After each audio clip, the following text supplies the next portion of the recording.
watching the meeting tonight via the live stream. If I can ask you, if you could please be upstanding. Deputy Mayor Perkov, could you read the opening prayer for us? Thank you, Mayor. Almighty God, we ask you to guide us in all our discussions, to show goodness, honesty, understanding and wisdom in all that we undertake to do. May we respect each other's views at all times. We ask all of this in your name. Amen.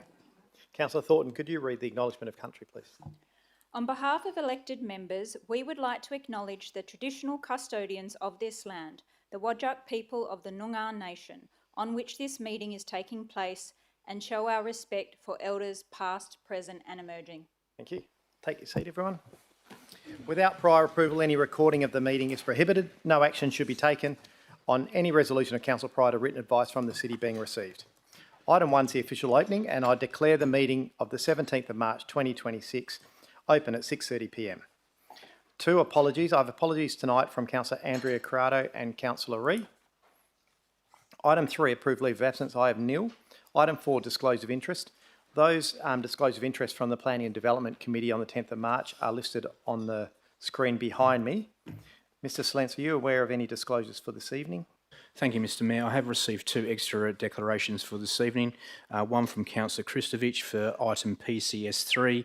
It's an impartiality interest as the owner of the building is known to me. Also for the same item from Deputy Mayor Carlo Perkov, PCS3. Again, it's an impartiality interest as the shopping centre owner is known to me. Thank you, Mr. Mayor. Thank you. Councillor Hatton. Mr. Mayor, I assume my committee declaration for that item would carry through. Certainly does. Thank you. Thank you. That's right. Item 5, petitions. Councillors, are there any unverified petitions this evening? No indication. I'll go to 6, responses to previous questions from members of the public taken on notice. There is nil. Brings us to item 7, public question time. Questions that have been submitted in writing first before the meeting will be heard first, and those on the agenda, and then we'll proceed to the others. So I will first of all ask Leisha Jack if you'd like to come forward, please.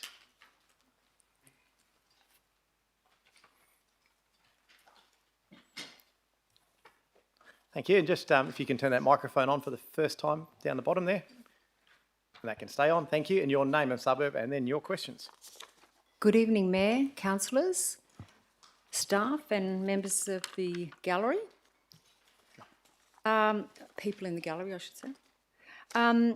My questions pertain to the proposed development at ECU in Mount Lawley, the site.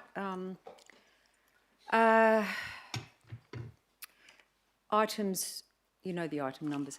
The number 1, the heat island and other negative effects on residents and wildlife from removing large numbers of trees from large sites within suburbs cannot be considered in isolation. Hundreds of trees were recently removed with council approval from the Mount Lawley Golf Club, about 500, directly across the road from the ECU campus. About 830 additional trees would be removed from the ECU site if this current proposal goes ahead. The cumulative effect of removing so many trees will, without doubt, increase urban heat for local residents. According to Murdoch scientists, suburban golf courses and obviously other large sites with lots of trees act like giant evaporative air conditioners, cooling surrounding streets and homes. Removing so many trees will mean residents will need to use their air conditioners more often at a time when electricity costs are about to skyrocket. So my question is, have you conducted any analysis of your urban heat data to anticipate which residents will be adversely affected and by how much? And have you informed councillors and local residents about the potential health and heat island risks from more mass tree removal in their area so they can reach informed opinions about the proposed development? Thank you. I'll go to you, Mr. Johnson. Through you, Mr Mayor. Thank you for your question, Ms Jack. There has been no analysis undertaken at this stage on your specific areas of interest. Okay. Both in total and in over 10-metre height categories, what is the current tree canopy of Inglewood and Mount Lawley according to your most recent aerial imaging? And how much has been lost from these two categories, which is the overall, just to reiterate, the overall tree canopy loss and trees of a height of 10 metres and above over the past 8 years? Thank you. Mr Johnson. Through you, Mr Mayor. For Inglewood, there's an overall canopy coverage of 18.8%. That is made up of trees from 3 metres to 12 metres of 14.8%, and a canopy over 12 metres of 4%. There's 26.3% of canopy cover on city-managed land throughout the suburb. In Mount Lawley, there's 18.8% overall canopy cover. Canopy cover from 3 to 12 metre trees is 16.7%. Canopy cover of 12 metres plus trees at 2.1%, with an overall 27.4% canopy coverage on city-managed land. Updated analysis will be completed in the next few months following the latest flyover data provided by the city. And at the moment, I'm unable to provide the requested 8-year data on short notice, but I'll be happy to provide this in writing once we have the information. Thank you. The City of Stirling promotes itself publicly as green, tree-friendly and progressive local government. Yet the city is losing a greater percentage of trees than any other local government besides maybe Bayswater. How do you explain this disparity between the city's promoted image and actual performance? Thank you for that question. Mr Johnson. Through you, Mr Mayor. The city manages one of the largest tree asset registers in Western Australia. The City of Stirling leads the sector with an enviable planting program that has been in place for many years to increase canopy on city-managed land. Over the past 4 years, we have planted 22,680 semi-mature trees across verges, medians and reserves. This is within the context of one of the largest infill local governments, which aims to accommodate significant population growth while balancing the impacts on overall canopy cover. For context, the city is required to accommodate a total of 35,350 additional dwellings by 2031, and the city's current projections are that it is unlikely to be achieved. The city's overall canopy remains within the span of 12 to 13% since 2012, and has achieved a 2% growth on canopy on city-managed land in this period. Thank you for your questions, Ms Jack. Okay, so that's city-managed land. Thank you. That's your 3 questions. Anyway, we'll discuss this later. Yeah, thank you. James Halliwell, we have you next.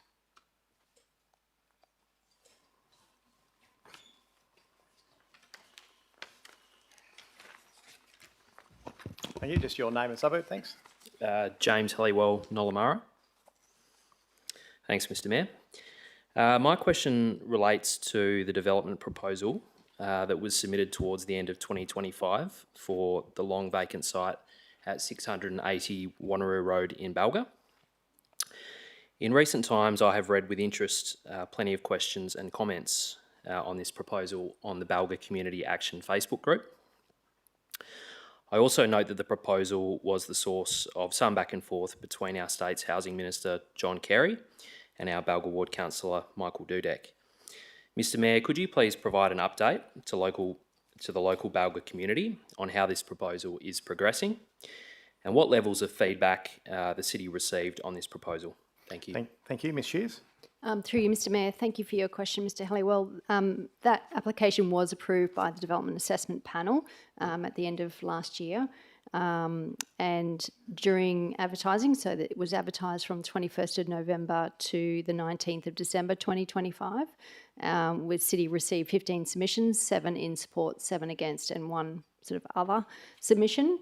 At this stage, the normal step in the process is for a building application or building permit to be lodged with the city. At this stage, we haven't received anything like that. So once that is lodged with the city, that is signalling an intent for a developer to continue with that proposal. Thank you. Thank you. Roland Hadley.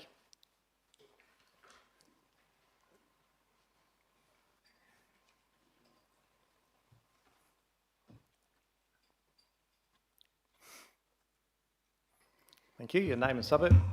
Good evening, Roland Hadley, Woodlands. Mayor Irwin, at the council meeting on the 11th of November 25, you declared a financial interest in motion 18.1, which was confidential, and moved to close doors for councillors to vote on providing you with $10,000 of ratepayers' money to fund your SAT appeal legal costs. At the council meeting on the 10th of February 26, Mayor Irwin, when asked about this matter, stated twice on the record, angrily, you knew nothing about it. Given you did know about it, had declared a financial interest in the minutes 2 months earlier, did you blatantly lie to ratepayers and this council at the meeting on the 10th of February? No. Your second question?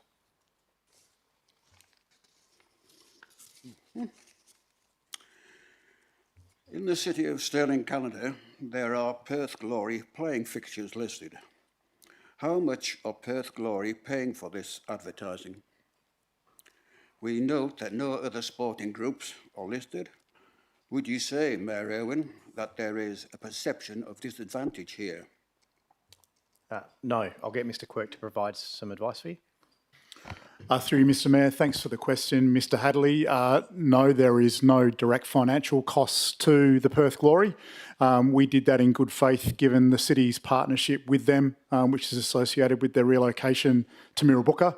There are no other elite sporting teams based in the city of Stirling, therefore we don't see that as a disadvantage or an advantage over other elite sporting clubs. Thank you. Thank you. Thank you, Mr Hadley. Lisa Thompson, you're going first, is that? Yes. Good evening, Mayor, councillors and everybody else. The councillors and the public were told through the Boardwalk community consultation period that the Boardwalk would be built by machinery brought in via the existing beach access tracks that run east to west. These fence tracks are approximately 2.4 metres wide. The FOI report suggests that the city's engineers were aware that the machinery would be 3 metres wide prior to the community consultation period.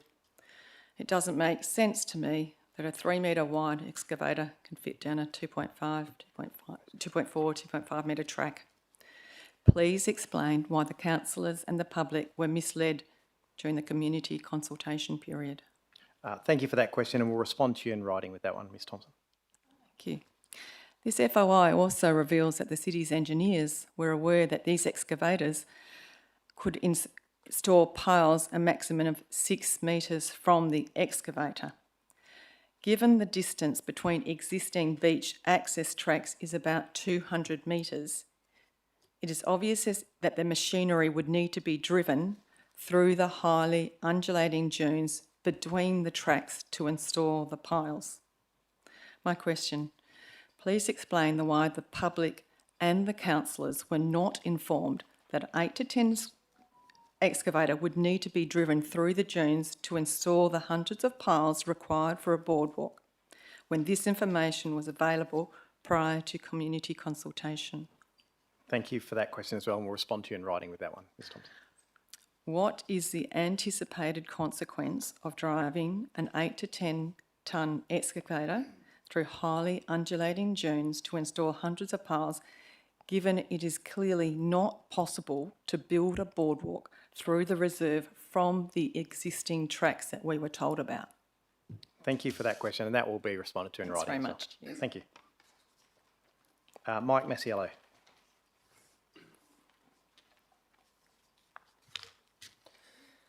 Good evening, Mr Mayor, councillors, executive team and the public gallery. My name is Mike Masiello from Trigg. The city relies on volunteer organisations such as SNEC to rehabilitate coastal vegetation. This vegetation is critical to stabilise the sand and provide a buffer against forecast coastal erosion. In 2025, the city gave SNEC a grant of $35,000 to plant a small section of vegetation in an area identified as completely degraded in South Trigg. This dune sits on the coastal side of the proposed Trigg to Scarborough Boardwalk. I've been monitoring the progress of this revegetation initiative, and unfortunately it seems that 90% of the vegetation planted has died over the summer through lack of rainfall, no watering, and through the aggressive wind we've had this year. Essentially, it is like pouring $31,000 of ratepayer funds down the drain.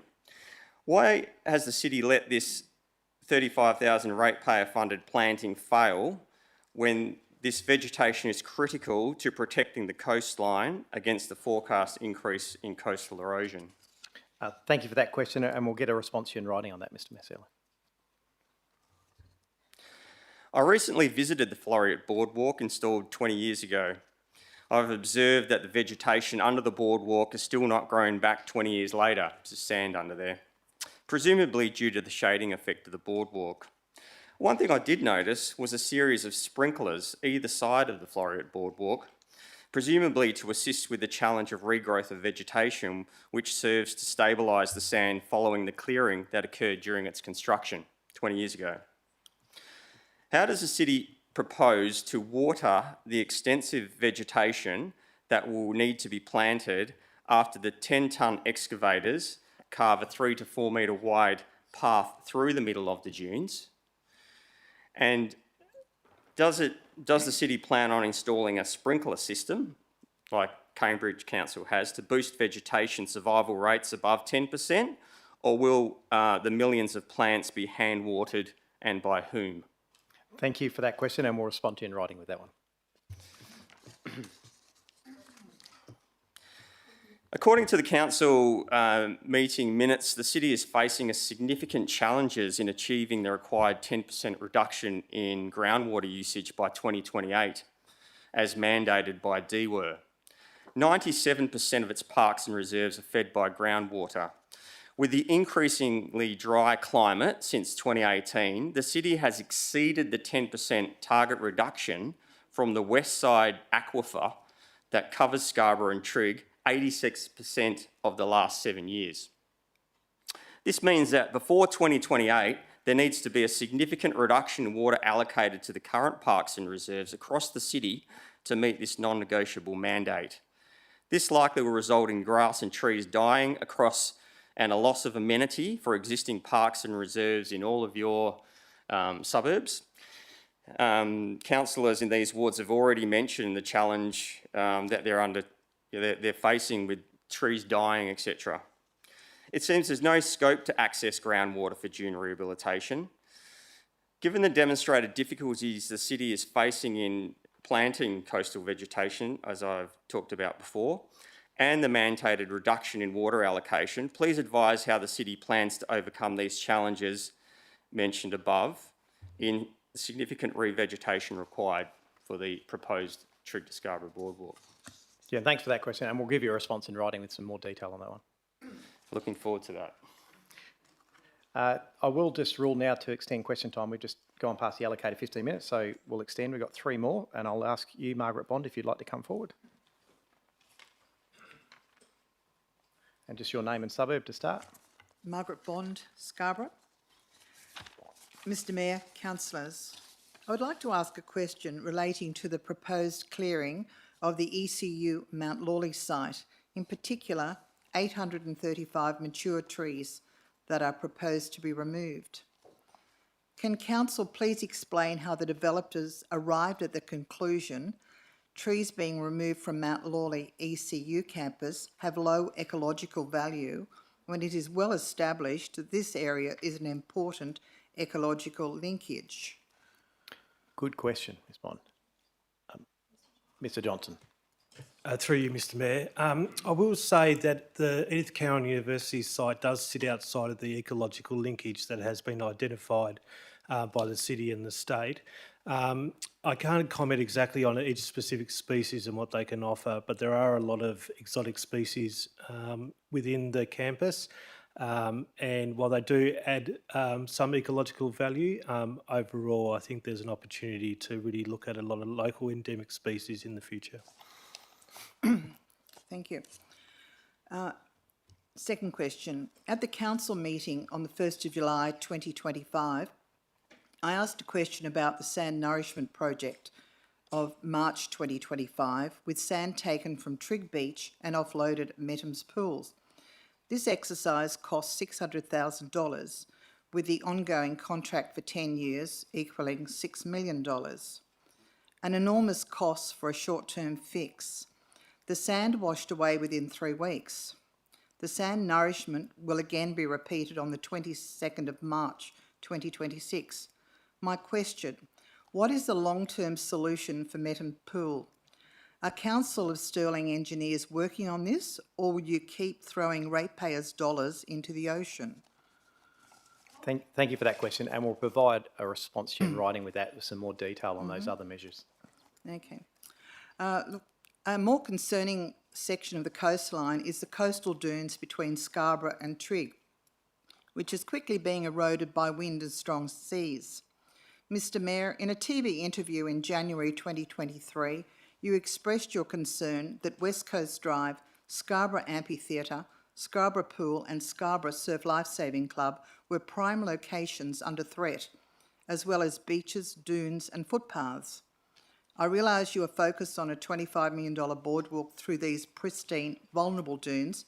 However, my question, do you have engineers working now on a plan to save the present infrastructure and dunes from Scarborough to Trigg, or by this complacency, will we become another Lancelin? Thank you for that question. Look, the city does have its chair map, which is a coastal hazard mapping of those areas. That's a public document. Following that, there has also been options assessment work done by the city officers. We'll provide you with all that information. The officers are working on it. Thank you. Thank you. Bob Mitchell.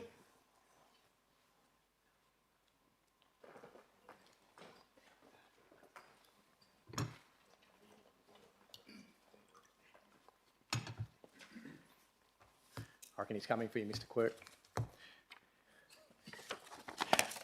Name and suburb, Mr. Mitchell. Yes. Good evening, Mayor, councillors, council officers and fellow people in the gallery. My first question really is what I want. I wish to be provided with the current costs overall of the various departments in the council administration and the number of staff, both part and full-time equivalent costs to maintain for the latest council full year. You should have that. Yes, we can provide you that in writing, yeah, Mr. Mitchell. And this is what I've laid out without going any further. I've laid this out so I can get a written answer. Yep. Ms Hawkins? Yes, thank you there. Thank you, Mr Mitchell. Yes, I have a copy of your question here, so I'll pull that information together for you. Just to let you know as well, quite a bit of that information would be in our corporate business plan if you wanted to have a look at that in the meantime. But I've got your table and I'll provide that to you in writing.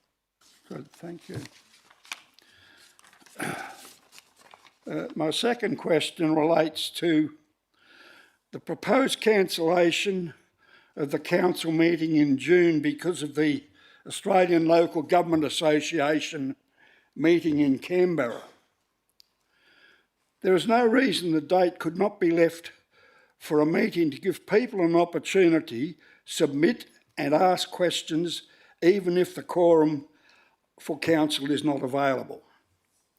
Currently, we have fortnightly meetings missing. In April 1, proposed June cancellation, only one in July, only one in October, only one in December. Well, we ratepayers, we pay you people a lot of money to have these council meetings, and this one, there's no reason. Does this mean that besides the CEO and the Mayor positions attending and the council of paying for the CEO and Mayor travel allowance, that means to vote on issues raised here and I suppose in other councils, there is issues can be voted by postal or other means via not attending. Furthermore, why are the issues associated with Walga debated at council meetings? Thank you. There's a lot in that. Look, that item is on the agenda and council will decide that this evening. In previous years, there hasn't been a council meeting on the week where the National Local Government Conference occurs. With the timing and the way it's changed, sometimes late changes, it conflicts. We're happy to have a look at putting another one on. So it's not to take away council meetings. Having said that, there is less on the agendas these days because we don't have a lot with planning to be determined at council. But that's an item for council to decide tonight, Mr Mitchell. Make it But clear, we can't have a meeting without a quorum. it's nothing to do with the City of Stirling council business. Yeah, and are there any other councils attending being able to have travel allowance supplied by the City of Stirling? Yes. So that means anybody that goes to this is going to be supplied with travel allowance. Yes, councillors have an allocated allowance to be able to go to. And we're paying for it. Huh? We're paying for it. Why? It's included in the allowance, in the councillor's allowance, Mr Mitchell. That's not council business. It's not. It's question time, Mr Mitchell. Thank you for your questions. I'll leave the answer to you to give me in writing. Yes, happy to respond in writing. Thank Thank you, you. Mr Mitchell. And Tom Now, Webster. my last question is... Sorry, Mr Mitchell, that's your 3 questions. That's 3 questions. Eh? That's your 3 questions, Mr Mitchell. No, I've got one here. That's the third one. That was the third one, Mr Mitchell. No, it was not. Mr Mitchell, It was not. I was talking about this meeting that's in Canberra. My next one... Mr Mitchell, I'm sorry, that was your 3 questions. It was clearly 3 questions. We're happy to take the other one offline with you. Written down here. We'll share it with Mr. Leave it with I us. just asked 2 questions in relation to that meeting you're having in Canberra. And now I want to ask another Thanks, one Mr. Mitchell. That about is the three Courtyard Dry Park at the Karrinyup Community Centre. Mr Mitchell, if you could take And a I seat, want to please. note the meeting date, item number and results for approval. Now, I want that in writing. I got some other correspondence that was hairy-fairy and it didn't answer the question. Thanks, Mr Mitchell. Tom Webster, would you like to come forward? Also, when does the City appointed APP group do another development assessment? Yeah, you can laugh. Yes. I don't know what else to do, Mr Mitchell. The community centre site to look at opportunities and constraints where the scope of work would be completed, be reported. Take a seat, please, Mr Mitchell. You are being unreasonable now. Don't tell me when I've asked 3 questions. You've got a copy, I've got a copy. Take a seat, please, Mr Mitchell. All what I was talking Take a seat, please, Mr Mitchell. There is one person being rude, Mr Mitchell. I do need to say this, Mr Mitchell. You even emailed on the weekend and I had directors I saw responding you at length on weekends. You cannot say you do not get a response from this city. Mr Webster, would you like to come forward, please? Good evening, everyone. Good evening.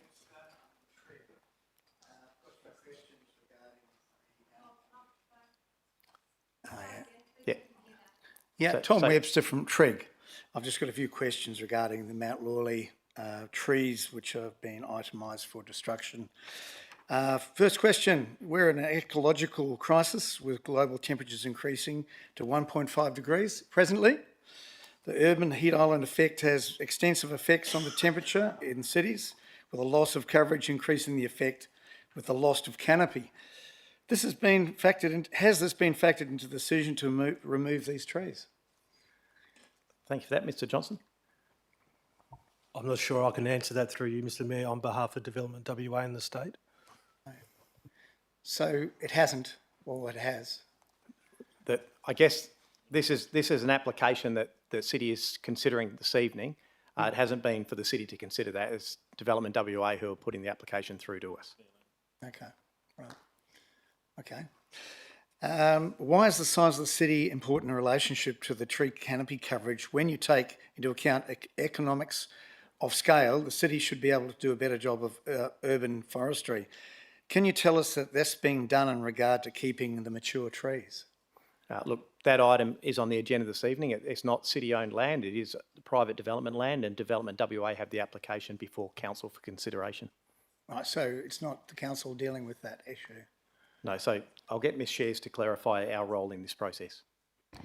Through you, Mr Mayor, thank you for the question. So the application that's on the agenda tonight is what we call just a referral comment back to the department who is actually assessing this application. Yeah.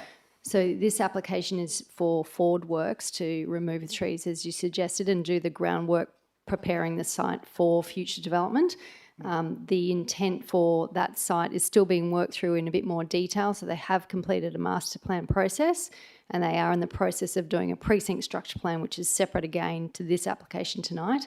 So the intent of these type of applications is they do come to the city for our comment and then we send them back to the State Department and they make the decision. So they take on board our comments or possibly not, depending on what we send through. Okay, thank you. What's the total loss of canopy loss on City of Stirling, not just city managed land?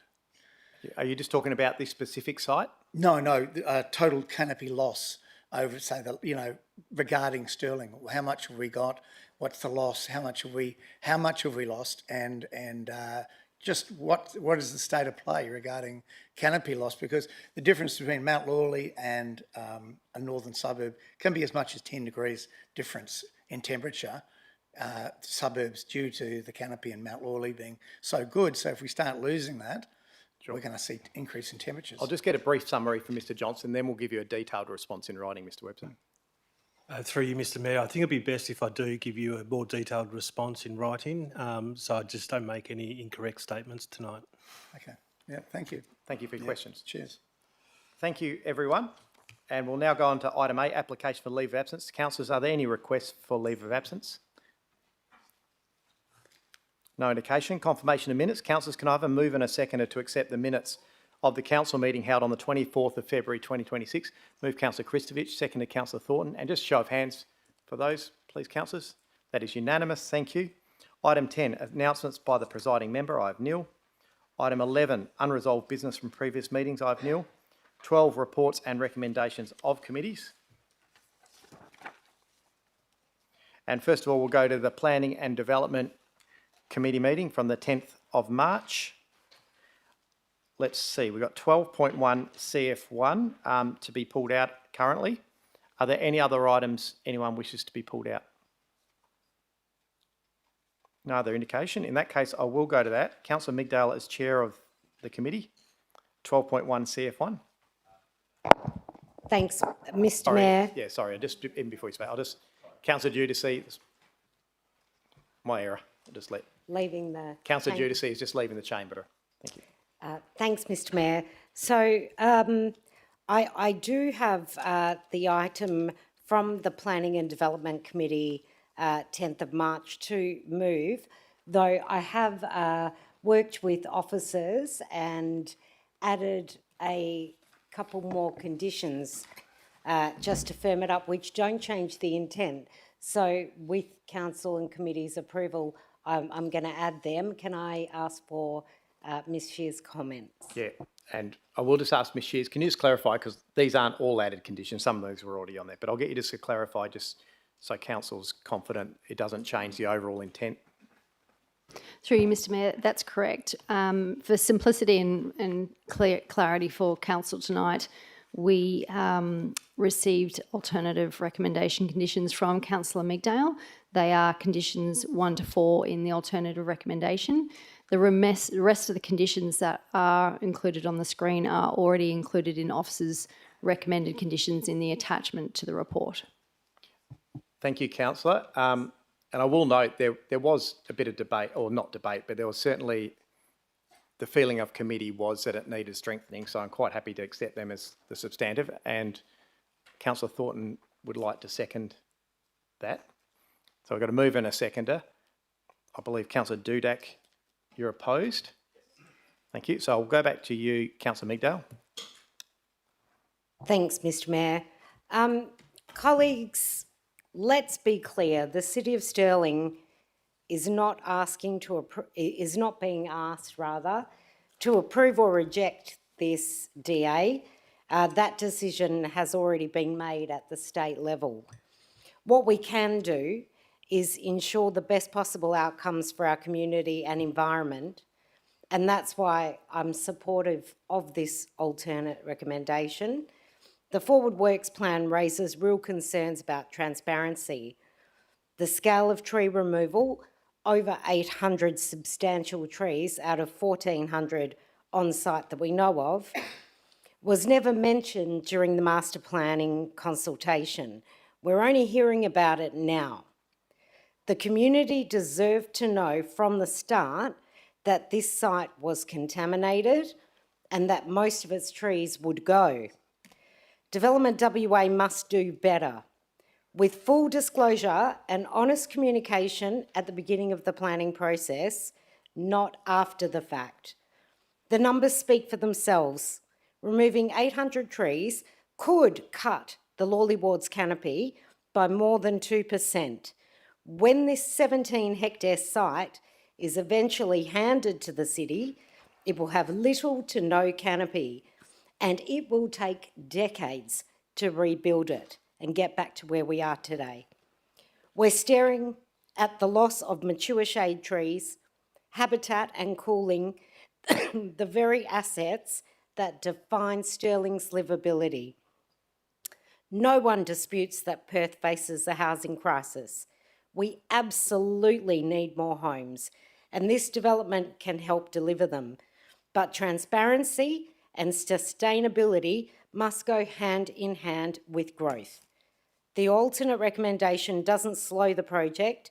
It simply asks that tree removal be limited to areas proven necessary for contamination remediation, and that every effort possible be made to retain mature canopy trees. In short, this is a balanced and responsible position. We support the Forward Works, but we also stand up for transparency, accountability, and environmental integrity. These trees, this canopy, and this community deserve nothing less. I do accept and support the alternate recommendation. Thank you. Thank you. Councillor Thornton. Thank you, Mr Mayor. Yes, I support the alternative recommendation before us tonight, but I want to be clear on what this proposal is. This proposal is tree demolition. And once our trees are gone, they are gone. I kept hearing recently that this site was described as having low ecological value. That didn't sit right with me, so I went and saw it for myself. And what I saw does not align with that characterisation. The site is alive. It's teeming with life. There were flocks of black cockatoos flying above. They were feeding on some of the trees. Not only that, there were tens and hundreds of little birds in the shrubbery and other canopy on site. It clearly forms part of it, this area clearly forms part of a broader regional ecological corridor between Yokine, Mount Lawley Golf Course and the surrounding areas. If it looks like an ecological corridor, functions like an ecological corridor, it is an ecological corridor. The data reflects this as well. The tree inventory identifies around 38 primary feeding trees and approximately 760 secondary feeding trees according to the Black Cockatoo Register of Food Trees. And those secondary trees matter too. They are often what sustain these birds when the primary food sources are scarce, which they are. So this is not isolated vegetation, it's a functioning food network. Now, I accept that remediation needs to occur, but the question for me is, where is the objective evidence that this level of clearing is absolutely necessary? because I've not seen that demonstrated.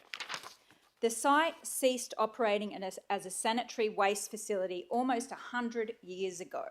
Over that time, contaminants can stabilise, they can bind within soils and degrade through natural processes such as microbes. We also know that the groundwater testing has not identified any contaminants above non-potable guidelines. So again, what is the evidence that justifies this huge amount of clearing at this scale? There is also a transparency and openness issue at the heart of this. At no point during the public consultation was the community clearly informed of how many trees were proposed to be removed. That is not best practice. These trees sit next to our homes, our schools and our neighbourhoods. They provide shade, cooling and habitat. And in a city like Perth now, we can't afford to lose this amount of trees. We know our canopy is declining, we know temperatures are rising, and we know it takes decades to replace what is being proposed to be removed. I'm also concerned that we are not fully considering the broader planning frameworks here, including State Planning Policy 2.8 for bushland and State Planning Policy 2.9 for water resources, both of which are clearly relevant at this site. And given the scale of vegetation removal, including hundreds of known food trees for black cockatoos, it is reasonable to ask whether this could warrant consideration under matters of national environmental significance, particularly in relation to black cockatoos. So for me, it comes down to this. If we're going to remove trees at this scale, we should have a clear methodology, transparent data, and objective evidence to show that is absolutely necessary. I do not think this has been clearly demonstrated. The alternative recommendation introduces that discipline. It limits removal to what is demonstrably required and ensures a more careful evidence-based approach. And that is why I support that proposal or that alternative recommendation. If we are going to remove trees at this scale, we should be absolutely certain that every single tree and every single one of them needs to go. Thank you. Thank you, Councillor Thornton. Councillor Dudek. Thank you, Mr. Mayor. Yeah, I am opposed to this item and I can't in good conscience support this application for Forward Works, and as such I prepared a foreshadowed motion to put forward. Now I do understand that as a local government we have very little power here to actually stop the state government from progressing with their plan, and in that vein I believe the motion from Councillor McDowell and seconded by Councillor Thornton is perhaps the most pragmatic and practical way to get slightly better outcomes on this site than the current development application proposes. However, I also understand, and I've come to understand this recently, that Housing Minister, the Honourable John Kerry, loves to keep up to date with my opinions on housing, so I thought it may be beneficial to read out my foreshadowed motion so that he might better understand my issues with this proposal. Careful, Councillor. And if we're able to get the foreshadowed motion up on screen, perhaps? If you can just read the first paragraph. The first paragraph, sure. Well, there's a few different points. It won't take too long. So, Councillor, you can't read out a full foreshadowed motion because it's not a motion on the table. So we're currently dealing with this motion. So if you give the intent of your motion, that's why I'm happy with the first paragraph. It basically says you do not support. The rest of it becomes a motion if you... Understood. I'll use the rest of the points in my speech. That's fine.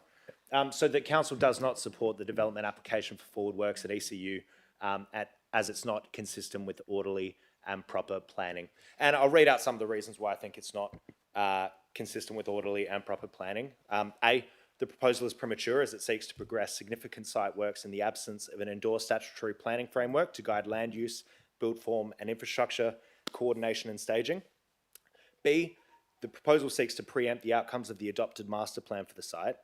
C, insufficient technical information has been provided to demonstrate that the future development can be supported without unacceptable impacts, including in relation to transport, access, servicing infrastructure, drainage and environmental considerations. Number 4, inadequate community consultation has been undertaken to inform affected residents of the full scope and implication of the proposed works, including significant vegetation removal. Number 5, the proposal has the potential to result in adverse impacts on the amenity and character of the locality, including through vegetation removal and site disturbance. Now, and 6, finally, support for the development on the basis of a seriously entertained planning proposal would preempt the outcome of future statutory planning processes and may be construed as tacit endorsement of a development yield of approximately 1,100 dwellings prior to the completion of necessary technical assessments. Now, I'll just add 1,100 new dwellings in the suburb of Mount Lawley, or any other suburb within Stirling for that matter, would put an unacceptable amount of stress on the local infrastructure, schools and roads. I'm imagining it now, and Central Ave will just be carnage. I'm not sure if that's the technical planning term, carnage, but I stand by it. I'm concerned that carnage will follow in many of our suburbs that fall victim to the state government's plan to put an extra 31,000 dwellings within the city of Stirling by 2031 with this endless pursuit of density. Anyway, I won't drag this out more. I do appreciate the pragmatism of Councillor Migdal, Councillor Thornton's motion, and it's perhaps the best way to move forward, but I just can't, in good conscience, support it myself. Thanks, Councillor. Councillor Ferrante, I have you next, then I have Councillor Yeah, thank you, Mr Mayor. I have a question for the officers. Can they please tell me, under the Contaminated Sites Act of 2003, the site has been classified as remediated for restricted use. Can someone answer me what the restricted use is, please? Mr Van Heineken. Through you, Mayor, that classification enables the use of the site for university purposes. So that would be required to be reclassified in order to allow more sensitive uses such as residential development. Thank you. Councillor. Yeah, thank you, Mr Mayor, and thank you to the officer. I've got a couple of things that worry me about this process. The first one being that the site's been contaminated since 1932. And the data that references this application is really not enough information in regards to contamination. My concerns are for the local residents in the area, which live in the area, and to be honest, after 55 years, ECU doesn't know which buildings are a problem. They've built some accommodation there, and the site was questionable, that there was a high risk information listed there. There's evidence of asbestos and other things. My worry overall is that this is not being addressed tonight, and the information for us to make this decisions, regardless of the trees that are cut down, and then the sites are then determined to show whether there's contamination and what type of level. At this point in time, it's 0.1 to 2.5 metres in depth that we found already know, but most of the construction is going to be 3 metres in depth. So we really need to get some more information and some reassurances from the officers when we're discussing this or putting forward this motion tonight that we're going to take reasonable steps that. And I'm not proficient in the Contaminated Sites Act, and I'm hoping the officers are, that this meets those levels. The second point I want to put forward is around the power transmissions. There's obviously massive power lines running through the sites, and they're going to have to relocate them. They're talking about getting advice from Western Power, but that's down the track. Where are these substations going to go in the local area? They mention Woodsum Street roundabout. I've got to say, I've never heard of Woodsum Street roundabout, but there's a Stancliffe roundabout, and there's two examples. Development WA has it wrong, yet Aurora has it right. Stancliffe is the street. Even Google will tell you that. So please, can the report be correct with the streets and the boundaries that are associated with that? And then they make reference, you know what, we're going to put it somewhere around there. Okay, so we take a guess, but if, you know, history tells me all the local residents paid for underground power, but hey, around the school, we'll just, don't worry about it. We'll just leave it, and we'll leave all the poles out there. But everyone else pay for it, and Western Power do it. So I really need to get some reassurances when they make a decision, like also the power lines, which are, well, to be honest, Councillor Migdal and myself absolutely got roasted for the big power lines, even though we changed the infrastructure below, that the government really needs to put some money in, put it and do it right if they're going to do the site right. And there's no clearance there. They still need to seek information from Western Power, and then down the track we'll work it out. Sorry, we need a bit more info, because I'm going to battle for it to make sure that the local residents are protected from anything that occurs. We all want buildings there. We all look forward to the, you know, for homes for, you know, for our kids, etc. But it really needs to be determined. So that's all. Thanks. Thanks, Councillor. I have Councillor Papard. Thank you, Mr. Mayor. Feeling a bit green today. Blue is my favourite colour, but it must be St. Patrick's Day, so happy St. Patrick's Day to all my friends out there who are Irish. But I certainly rise today to support Councillor McDale's... Sorry, did you just really say I rise today?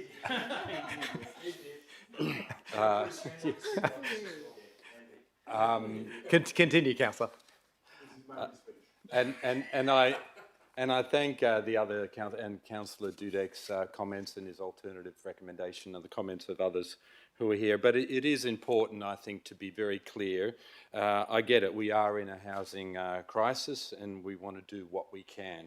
However, this housing must not come, I think, at an unacceptable cost to our community and its tree canopy. This is not an either-or situation. We can and we must achieve both, is my view. So looking at the precedent of another ECU campus, some of you may remember, we have seen this done successfully before, and I certainly have a personal connection to this history. I was a student at both Mount Lawley and the Churchlands campus of Edith County University. So I am an ECU alumnus, and I remember when Churchlands campus closed in 2006.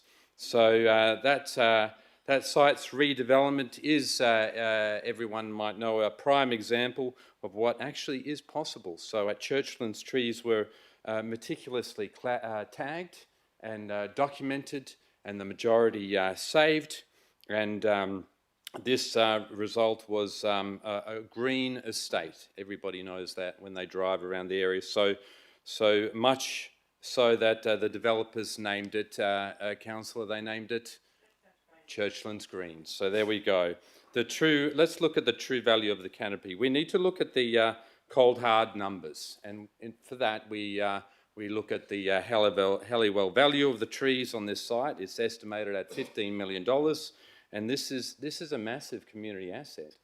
Massive asset for us. So even with ambitious new planting, it would take approximately 20 years for us to regrow that canopy to where it is right now. So that is 2 decades of lost environmental benefits of that habitat.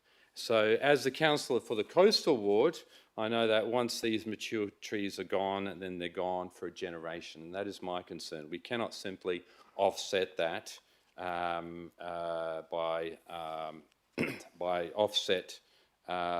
by losing that $15 million asset. Of course, in the coastal ward, we have the benefit of the breeze, but as was mentioned by Mr. Webster earlier, they don't have the benefit of that breeze, so that canopy is ever more important. So looking at the transparency and consultation, I would acknowledge the residents who have, who were here tonight. They were here because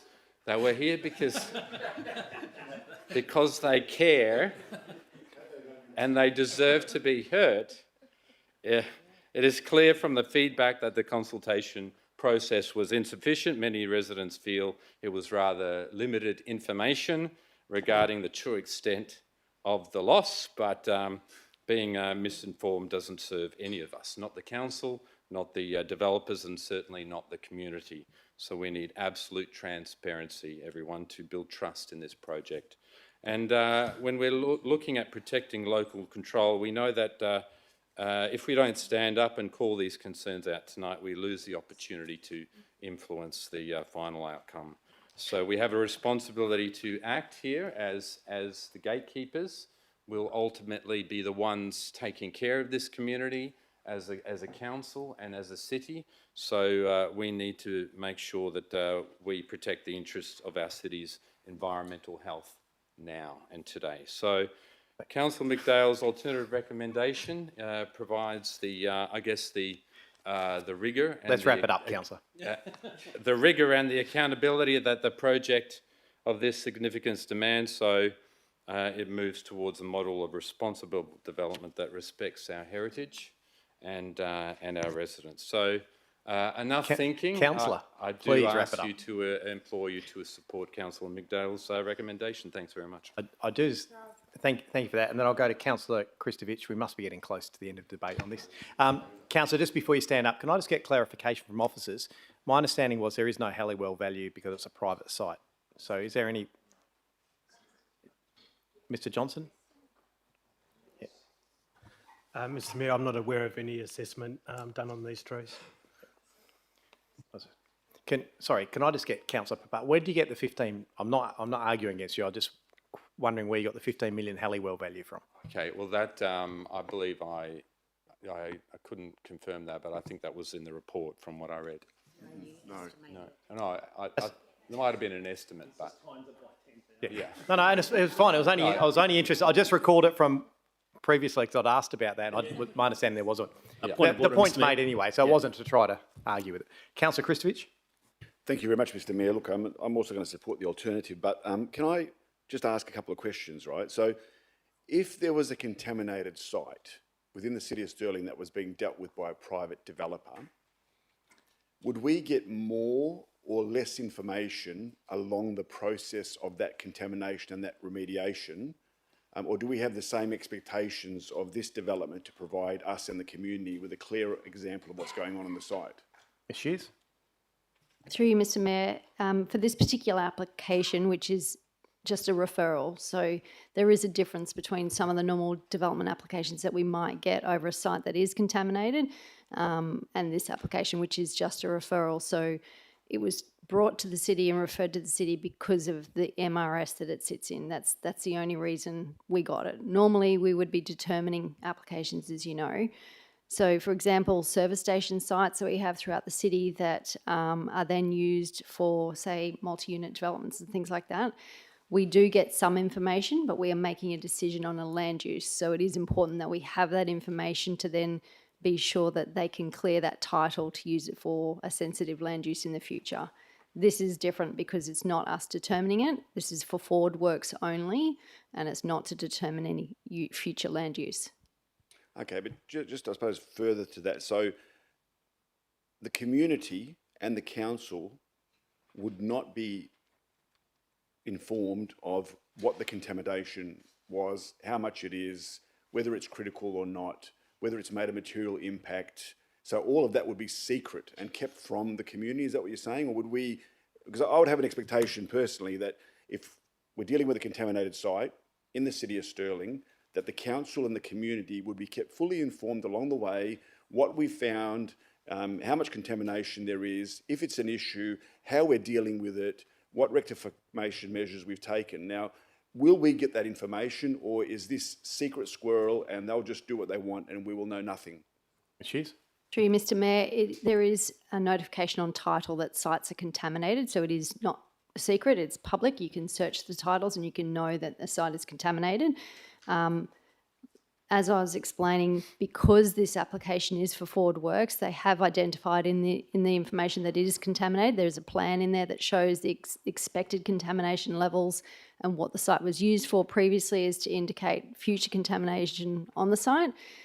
From what we understand, the reason for suggesting that the maximum number of trees that may be cleared is to determine what the extent of that contamination is.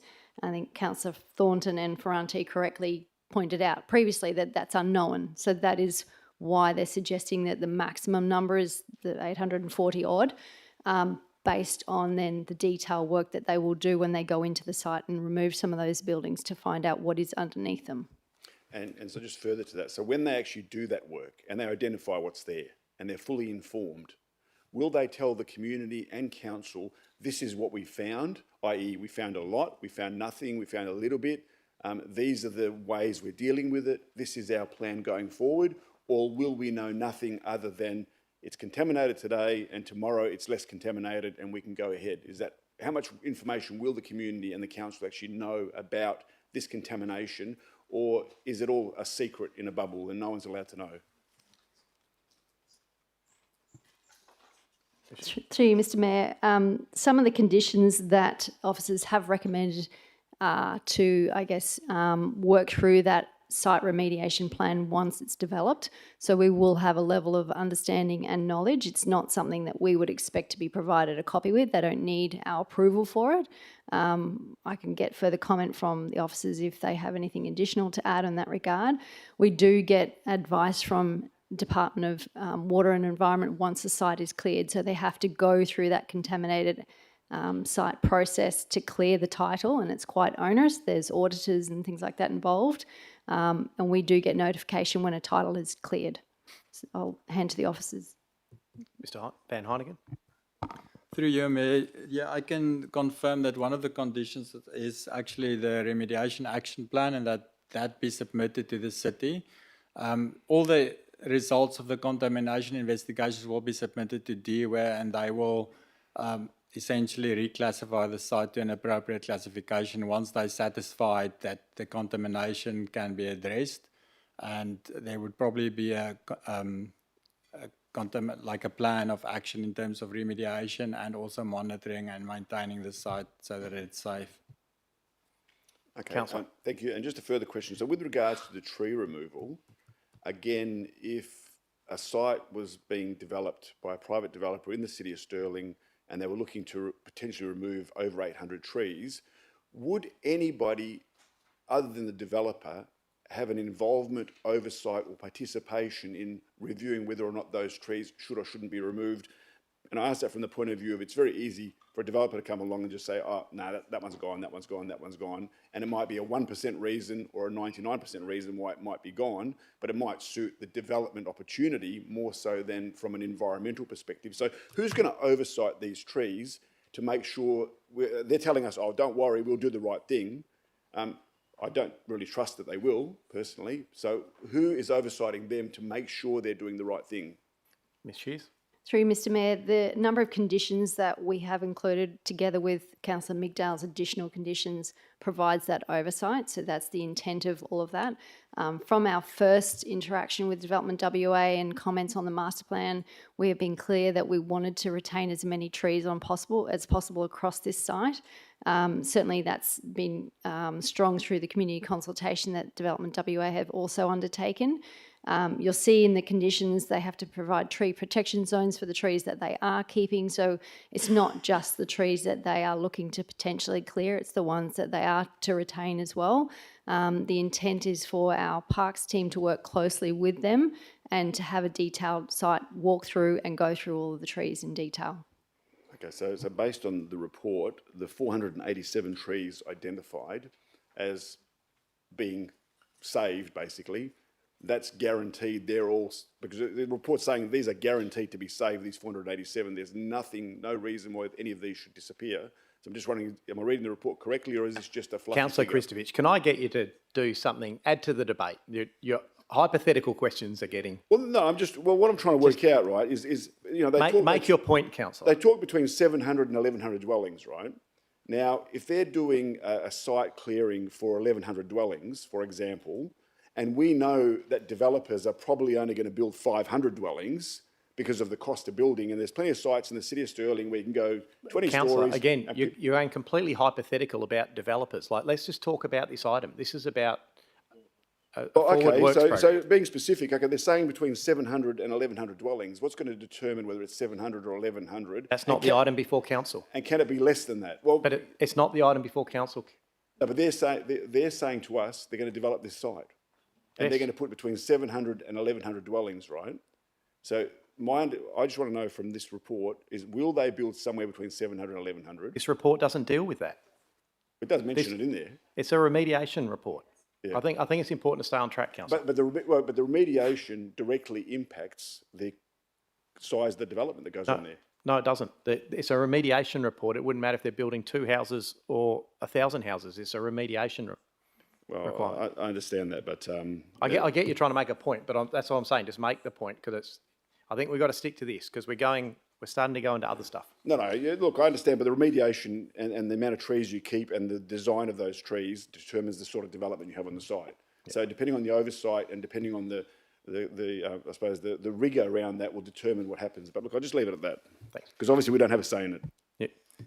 But Councillor, I do want to just be clear though. So the reason I stop sometimes is I think there's been some really articulate, excellent, thought-out debate tonight for or against the item.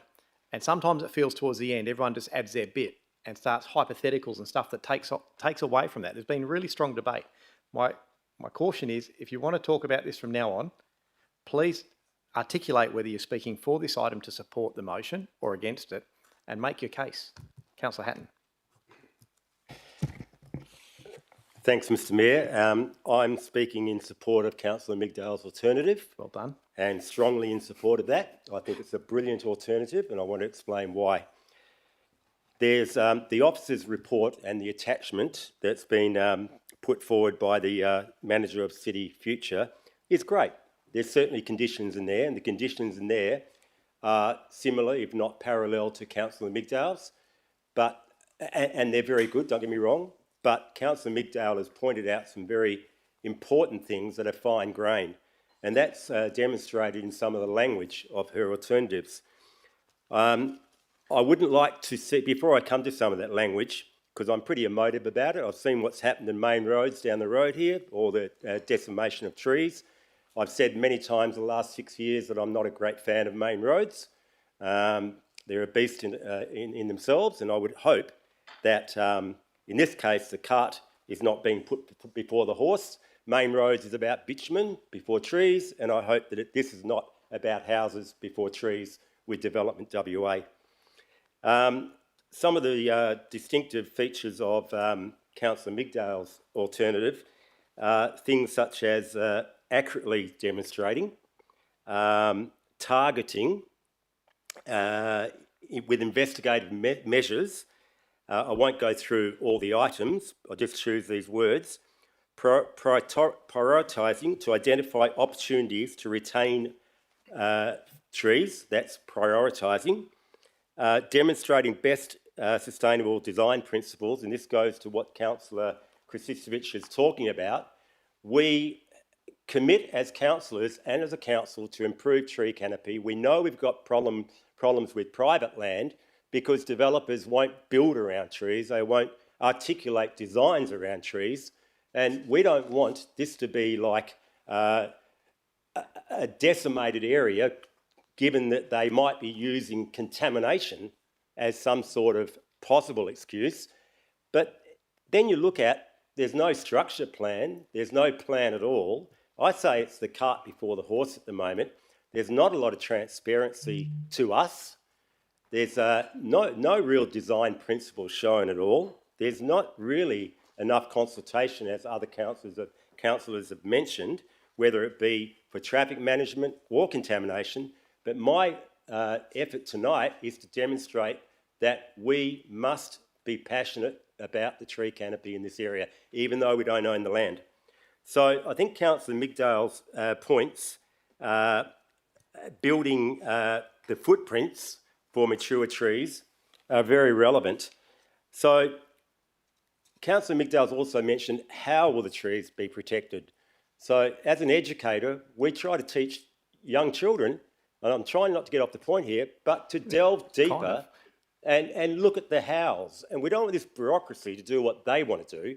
We want them to do what's best for the community. Not just building houses, but building walkable, it even mentions walkable places, but it doesn't demonstrate that. It talks about getting rid of trees, but doesn't demonstrate the walkable places. 15% public open space, that's great, we do that anyway. But there's a lot of gaps in this, and I'm very worried about it.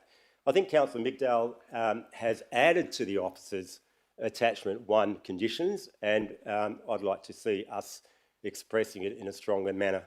Thank you. All right, and the passion came through, Councillor. I'll get Councillor Migdale to close debate. Thanks, Mr Mayor. And I just want to say, firstly, thank you to the officers who worked closely with me under Director Amanda Shears in putting this together. I knew that this was a referral and not an item that was coming before council. I asked to call this item in because it was my belief that many people in the ward, the Lawley ward, had not been afforded the opportunity to express their views on this, given that I myself was shocked when I heard the number 800 trees. And I'm just going to sum up from what I said before. One of the most concerning aspects of this process has been the lack of early transparency. The Forward Works application and the associated tree removal were not presented during the master planning phase before public consultation. My belief is that they should have been. That's my belief. We know we're in a housing crisis. We know this, but we must be transparent. We're only learning about the extent of this impact now because of the Forward Works plan or referral. The community deserve honesty from the start, to know that the site was contaminated and that many, if not most, and I know it's on the title, that the title indicates it's contaminated, and yet that somehow was lost at the public consultation that was run on this site. To know the site was contaminated and that many, if not most, of the existing trees would have to be removed. Transparency builds trust. When state agencies communicate openly from the beginning, the planning process functions as it should. Collaborative, accountable, and truly representative of community interests. I'm grateful to hear that my fellow councillors feel as strongly as I do about retaining our tree canopy and growing it. I'm very devastated of what lies ahead, but I certainly will dig my heels in and plant as many trees as I can to take the edge off, and I'll be coming down to Scarborough more next year when the temperature in Mount Lawley raises 5 degrees. Thank you. Thank you. Mr Johnson will get you a shovel. Thank you. And with that, that closed debate. So note, councillors, before we go to the vote, we have a motion from Councillor Migdale, seconded Councillor Thornton, to support the alternative recommendation that was put up. There is a foreshadowed recommendation to refuse it from Councillor Dudek. So we'll go to the vote of the substantive.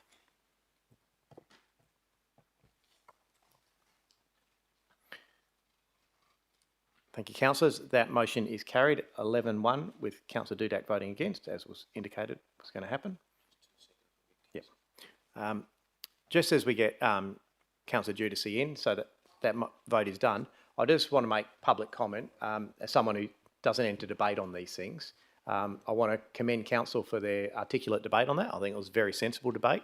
I think it's been on public record many times that this council supports development, sensible development in the right places, and we have good planning frameworks to support that. This has been a disappointing item to come before council, and it's disappointing for the reasons that was articulated in your close, Councillor Migdale, and that is that we sat face to face with Development WA and said to them right from the start that our role is to build trust with community. That's our role in planning, to put community context on decision making and build trust with the community. And that trust is eroded like that when they're not told the truth. 839 trees didn't come out of the ether. It's a large number. So I think it's a very sensible debate, and I'm glad you shone light on that, councillors. The rest of the Planning and Development Committee items will now be put on block. So I'll ask you, Councillor Migdale, as Chair of those Planning and Development. Thank you, Mayor. I'd like to move the balance of reports. Thank you. Councillor Proud has seconded you, so I'll put those to the vote.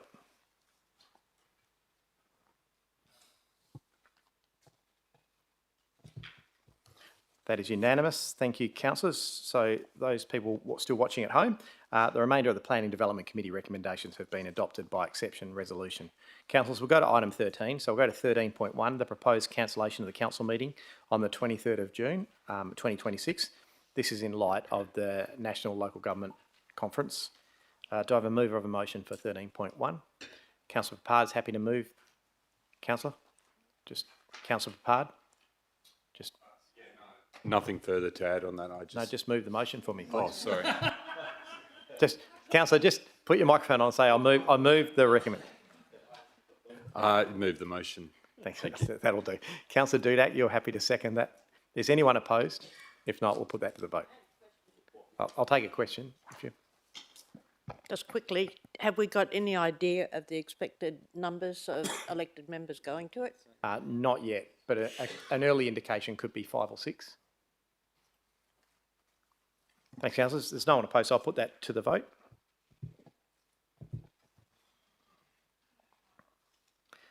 Thanks, councillors. That is unanimous. We'll go to item 13.2, the submission to Walga. I note that Councillor Christovich has an alt rec. Is that? It's just an amendment, actually, to be honest, I think, just an addition, point 3.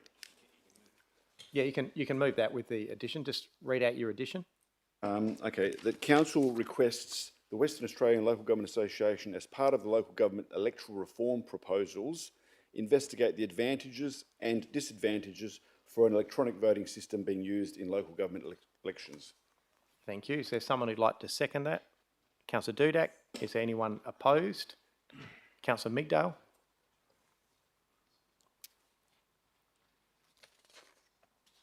Are you opposed to the whole lot or just 3?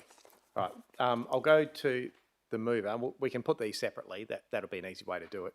Councillor Christovich. Thank you very much, Mr. Mayor. Look, I obviously sent around some comments around this, indicating where this has been used before. It's also, believe it or not, actually currently a Walga advocacy position as well. So it's a position that Walga has had. Now, I understand that some people are scared of electronic voting. They don't trust the system. They don't believe that it's honest and transparent and that our democracy, can't hold up to it. But, every day when we go online and read the papers, we talk about artificial intelligence, we talk about all of the amazing things that technology does, how it's going to take away all of our jobs, how, surgeons are going to be gone, plumbers, doctors, you name it, everyone's going to lose their jobs because AI and technology is going to be so amazing. And when we talk about electronic voting, it's like, oh my God, that's too complicated. That's the only thing AI or technology can't do, Councillor, honestly and openly. So I'm not picking on you tonight, but the motion is to investigate the advantages and disadvantages. That's correct. Yeah, you're now debating as if you know the answer. I think. No, I'm just covering both the advantages. You're covering everything. The advantages and the disadvantages. Let's just keep this simple. Okay. All I'm trying to say is that the minister is looking for opportunities to engage more people in voting. So part of the minister's discussions have been focusing on 4-year terms. Trying to get people more engaged in, and also compulsory voting. I mean, they're just, they're the sort of things that the minister's focusing on. I'm thinking to myself, well, how do people get more engaged if you make it easier for them to vote? So I know at the last council elections, one of the main questions people ask me is, I've got this ballot paper. I don't remember the last time I actually mailed an envelope. Where am I supposed to put it? Where's the nearest mailbox, et cetera, et cetera. So, that's one of the things that that people have to start thinking about at that time of year. So, where's the post office? I know. And so this is just about something else to investigate, to look at it again. I mean, to say that all we're asking is for Walga to look at this, to see what the advantages and disadvantages of this are, and to put that forward to the minister and say, well, this is also another option that's available with a 4-year term, or which I don't support, or with compulsory voting, which I don't support.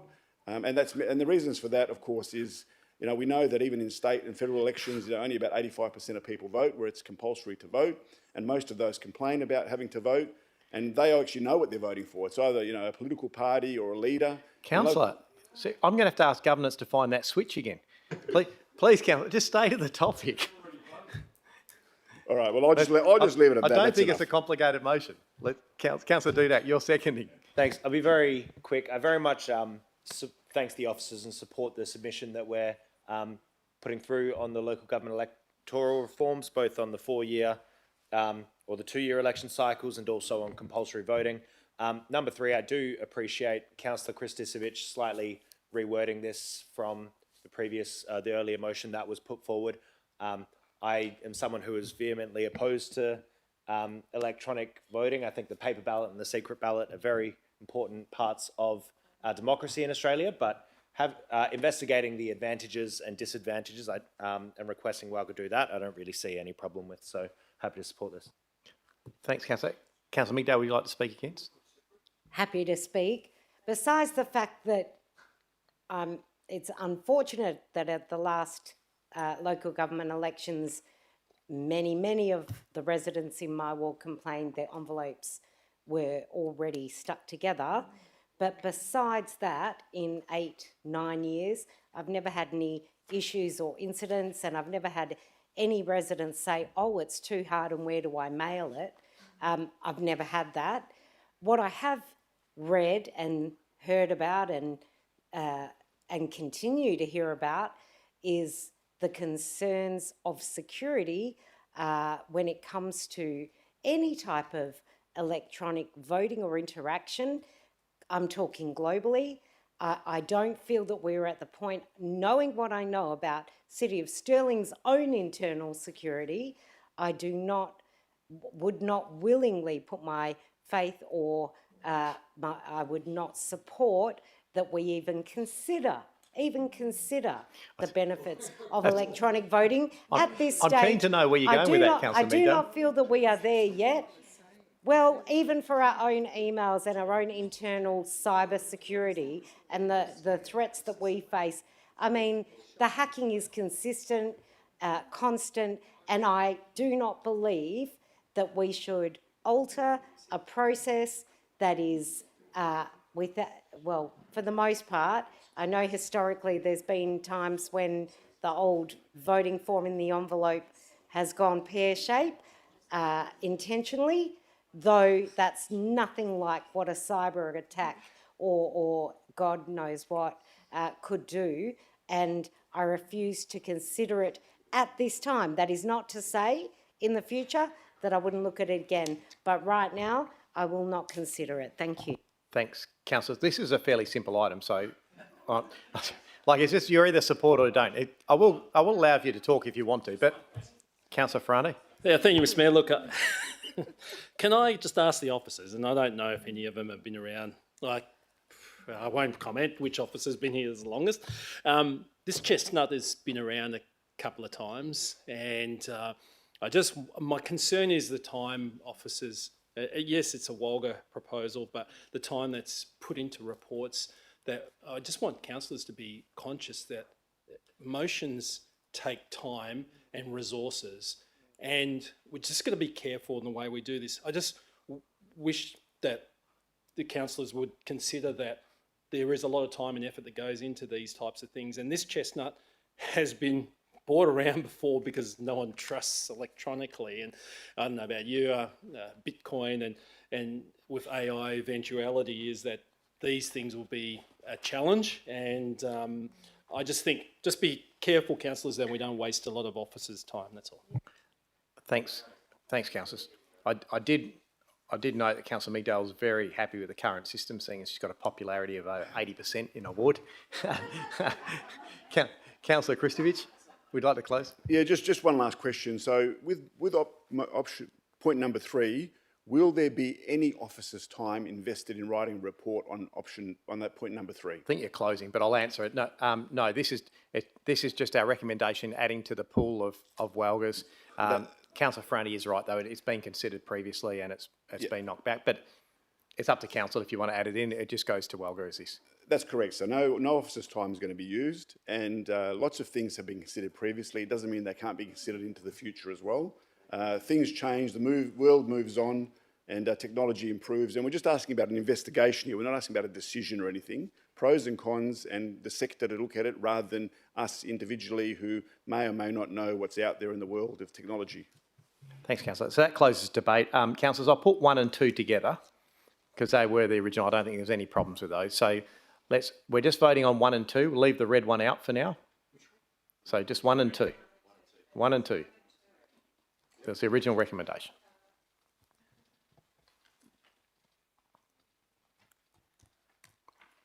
That is unanimous. Thank you, councillors. We'll now go to number 3. You can vote whether you support the electronic voting to be considered as well, if we just put that one to the vote.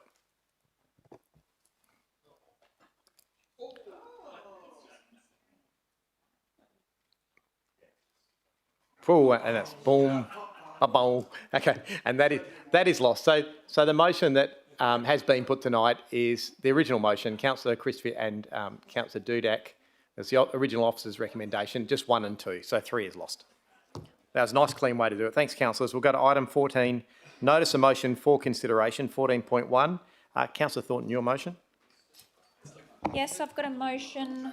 Councillors, can I just have, sorry, Councillor Thornton. Councillors, can we just have some quiet, please? So my motion offers a solution to a big problem that our black cockatoos are currently facing. They're on a trajectory to become extinct in 20 years. I was going to say, let us be the judge of that. No, just put your motion, And- councillor. And Yeah. yeah, so and this offers, you know, we've got public land. If we can, Councillor, you're debating something that's Okay. not here yet. Just put your motion. I put my motion as it is on the board. Thank you. Is there a seconder for? Yes. That's a big claim. You don't want to say that too quick. Councillor Perkoff has seconded the motion. Is there anyone opposed? No. If there's no one opposed, Councillor Thornton, it is I will let you, if you just want to say a few words about it, I'm happy for you to. I don't want to. This Stifle black cockatoos, and especially the Carnaby's cockatoo, is considered an indicator species. What that means is if they become extinct, then there could be a cascade effect for other of our native animals to become extinct. Currently, we have a tree planting list.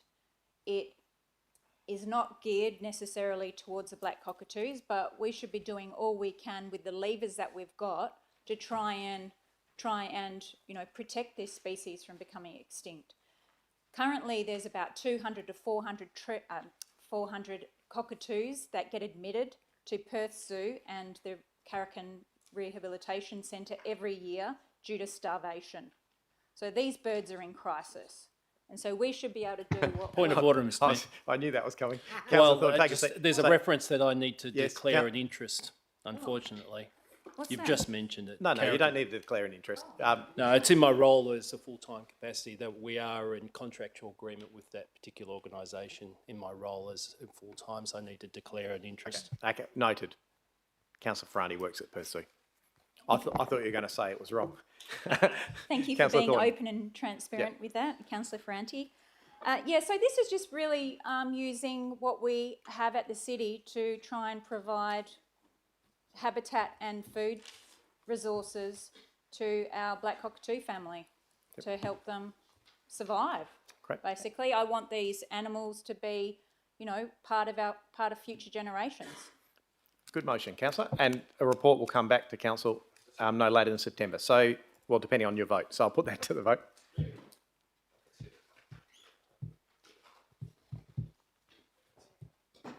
And that is unanimous. Thank you, councillors. Item 15, notice motion for consideration. Councillor Kristovich. Thank you very much, Mr Mayor. I've got a notice of motion here that a report be presented to the Community and Resources Committee meeting to be held on the 28th of April 2025, investigating the opportunity for rangers and community patrol officers to be authorised as general inspectors under the Animal Welfare Act 2002. Thank you, councillor. Are there any other notice of motions to be raised this evening? No? If not, I will go to item 16. 16.1, Councillor Elizabeth Reid had questions on notice, and they are in the agenda. We'll go to item 17 now, which is new business of an urgent nature, and I have Neil. Item 18, matters behind closed doors, I have Neil as well.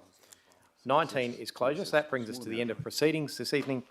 I'll say good night to everyone, including the viewers at home, if any of you are left watching. Thank you, councillors, for your debate tonight, and wish you well. I declare the meeting